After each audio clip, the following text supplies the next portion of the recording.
Look, everyone! Strangers! Just what we needed, some new ears for old tales. I'm Khorus Bale, proprietor. Since it's apparent you like to talk, how about telling us how you lost your arm? You'll be sorry you asked, little man. It's a dark and stormy night, deep in Mayrat territory. I'm trying to catch some sleep, lying in the dugout half filled with rainwater. My buddy Lon is snoring to wake the dead. I reach over to clamp my hand over his thundering yup. Suddenly a Mayrat leaps over the rim of our hole and whacks my arm off with one blow of his battle axe. Then what happened? Well, Lon stops snoring right enough. He kills the Mayrat, binds up my arm, and drags me through mud and blood to a medico. Saves my life, he does. Thanks again, friend! Think nothing of it, Khorus. Hey, how about an ale on the house? What do you think I'm running here? A charity institute for destitute drunkards? Now, where was I before I was interrupted by that guzzling soak of a bar rag? Oh, yeah. So, that's how I lost my arm. Miss that arm, I do. It was even brawnier than this here wrestling champion I got left. So tell us, how did you come to lose your eye? I'm glad you asked, because I was just about to tell you. It's a dark and stormy night here at the Pearl Spittoon. Suddenly the door blows open and a stranger stomps in, shaking off water like a Ticoran otter spaniel. I'm wet and cold clear through, barkeep, says he in a voice like a thunderclap. Make me a Januli julep and go extra heavy on the blister peppers.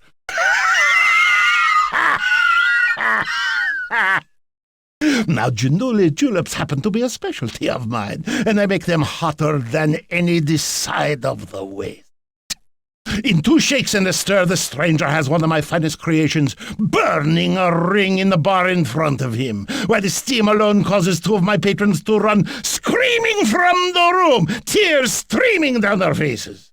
The stranger sniffs, the stranger snorts, then he takes a healthy swig.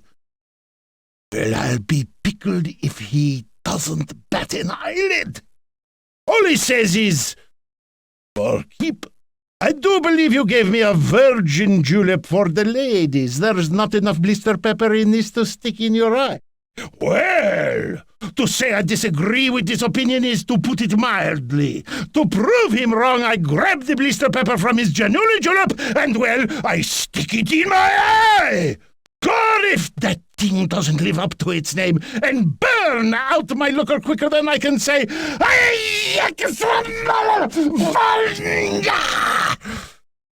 in 20-0 hindsight, I'd have to say that wasn't one of my brighter ideas. That's terrible.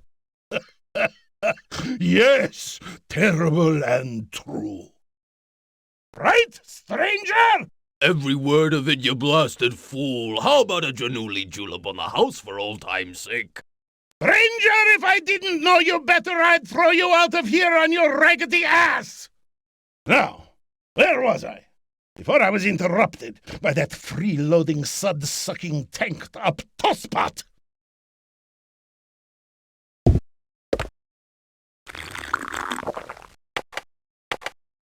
So, I take it you're considered a fair to middling arm wrestler around these parts.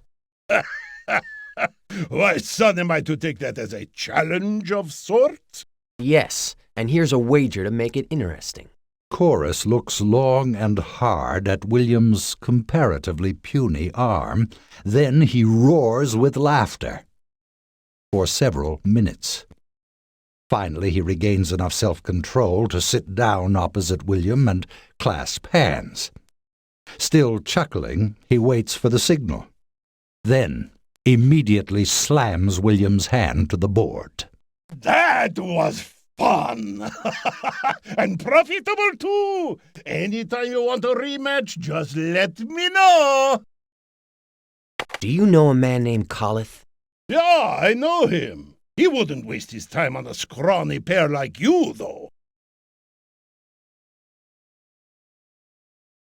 Khorus. I was feeling a bit tired before, but now I'm refreshed.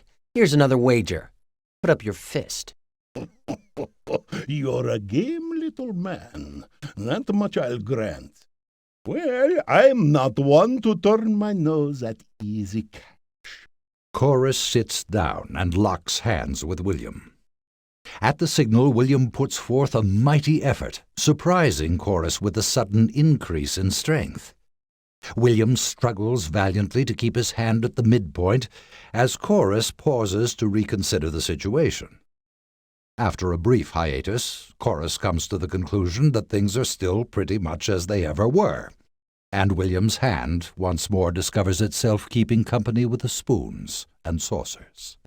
Well, young squire, I'm impressed by your moxie, if not by your brute strength.